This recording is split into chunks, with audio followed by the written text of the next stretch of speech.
with that,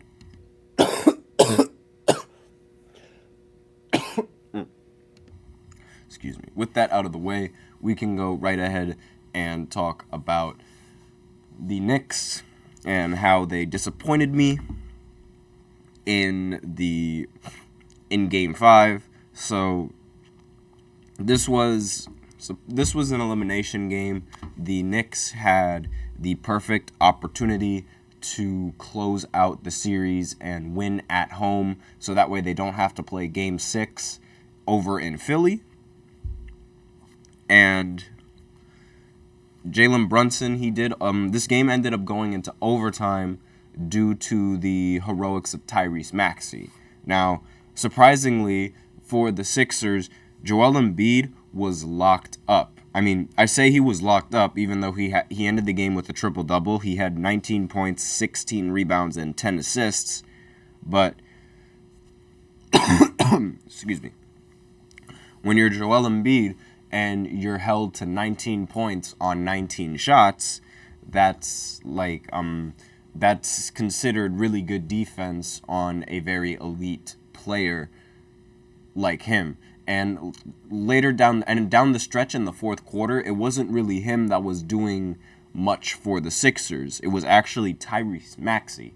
So Maxey was the one who was carrying the MVP in air quotes over there, and it was very annoying because he was hitting clutch shot after clutch shot for the 76ers. Meanwhile, Joel Embiid was the one that was missing, and it was like we were dealing with the big problem, which was Joel Embiid. Now there was another problem in dealing with Tyrese, and he ended the game with 46 points. And he shot 17 for 30 from the field. And late in the game, when I thought the game was over and the Knicks were up by about 7 points, I want to say, then Tyrese Maxey came down the other end and he got fouled on a three-pointer. He made the three-pointer. Then he made the free throw. Then the Knicks missed a shot. And then he comes down the court and hits a shot from the logo to tie the game. And then the Knicks miss a shot, and then the game goes into overtime. And, excuse me, everyone in the room is fuming because I thought that the game was over, but then everyone was like, wait, no, the game's not over. And then and then I said, oh my God, now that you say that, something is going to happen. And then the second that happens, the second I say that, then Maxey hits a ridiculous three. And then I'm just like, oh my gosh. And, I mean,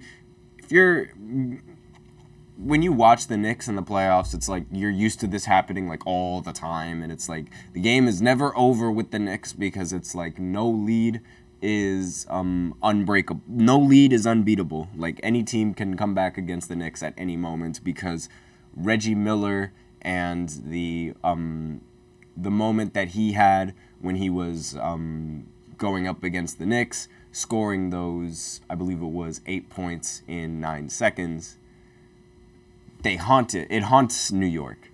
And not only that, just every team will have that one player that wants to show out in the Garden on the biggest stage.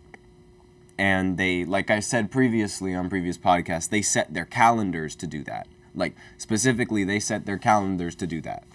And today was Maxey's day to just put on a show at the Garden. And it was great basketball coming from him.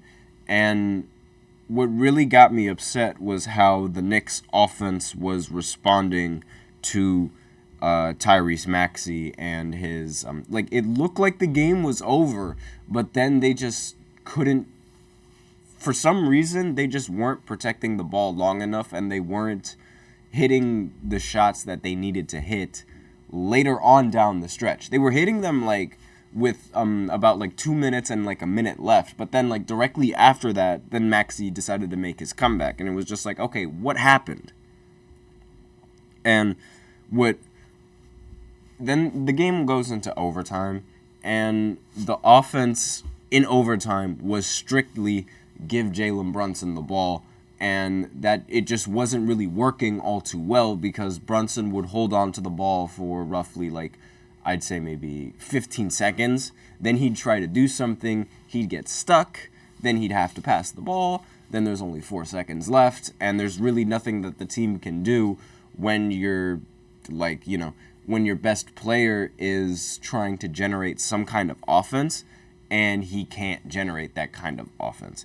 And it was really annoying to watch because they were just giving it to Jalen Brunson, and they weren't really running anything like what they were doing in the first few quarters where they were actually running plays and they were looking like a team that knew how to run an offense. And DiVincenzo, he was relatively bad in this game. He shot 3 of 10 from the field for 9 points and 1 for 7 from 3. Josh Hart shot 3 for 17 from the field with 18. He shot 7 of 17 from the field, with 18 points, and he ended with 9 rebounds. He played 53 minutes. OG Anunoby played 50 minutes and ended with 17 points, and he shot 7 of 12. And Miles McBride ended the game with 14 points in 33 minutes. I'm sorry, but if you play, and Jalen Brunson, he also played 51 minutes. But if you play that many minutes and you're OG Anunoby, I expect like a little bit more production coming in. Even though I understand like his main deal is to like play defense. But especially Josh Hart, I expect a bit more production coming in from him on the offensive side of the ball, or at least everywhere else on the in the offense, like at least more rebounds or maybe like more assists. I expect him to do a little bit more, given that he played 53 minutes and he didn't sit out. Now with Joel Embiid, he played really bad in this game, and this should have been the game that the Knicks ended up winning, but unfortunately, Maxey just decided to completely end the Knicks' hopes of winning. So now they're expected to play the in Philly in I believe on Friday. I believe they're expected to play. On Friday they're expected to play at 9 in Philly, so we'll see just how well the Knicks decide to perform on that day, and it's still going to be an elimination game, and hopefully the Knicks will end up winning this game, but if I didn't say the final score, it was 112-106 in overtime. It was a really bad matchup because, the Knicks, they only had 9 points in OT, and Philly ended up getting 15 points in overtime, and it was a really bad performance overall, and the Knicks had, they did have a lead going into the, they didn't really have that much of a lead, but they did have a considerable advantage going into the half. And then not only that, to close out the game was really, really close. And not really close, but the game was basically over with a 7-point lead, and all they had to do was just not allow anyone to hit any shot and don't foul. But of course they had to foul a shooter, and he luckily was able to. It was a crazy 3-pointer, and it was a lucky shot, but he ended up making it, so that's what costed them the game. And obviously, when it comes down to that, it's really, really annoying. But now the series is expected to go over to Philly, and Philly is expected to. I'm not entirely sure if they're going to win that game. They are favorites for this game, given how they do have home court advantage. But regardless, no guarantee on who will win.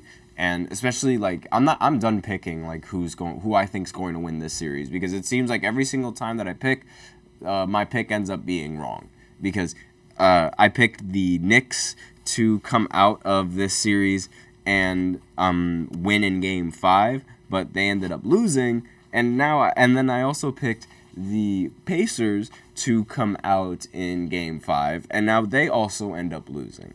And speaking of the Pacers, that is going to be my second segment, and I think that's really all I have to talk about in that's really all I have to talk about in this first segment, because there's not really much that needs to be said. I mean, I saw the game, I saw what I needed to see. It was just a ridiculous performance coming in from Maxey, and now the game's just going to be that's just more playoff games for me to review, I guess, because we can't really, the second round can't start until most of the first round ends, and unless it's a Game 7, once if there's any series that ends up going to 7 games, then the rest of the second round is going to be played, but only because it's there wasn't really much time, and they've already had enough time to rest. So the next the semifinal round, Jesus, can I speak? The conference semifinal round is going to start on Saturday, on May the 4th, but depending on it's obviously dependent on whether or not there is going to be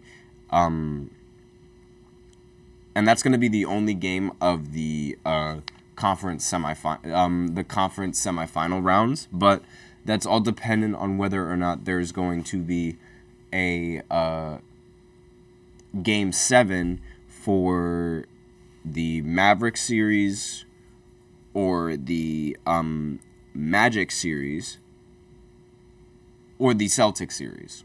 So that's basically how the playoffs are going to be looking like, but we still have to see how these are going to unfold. Right now in this next segment, I'm going to talk about the next step for the Pacers, and after this ridiculous loss to the Milwaukee Bucks. So I will be right back after this short break.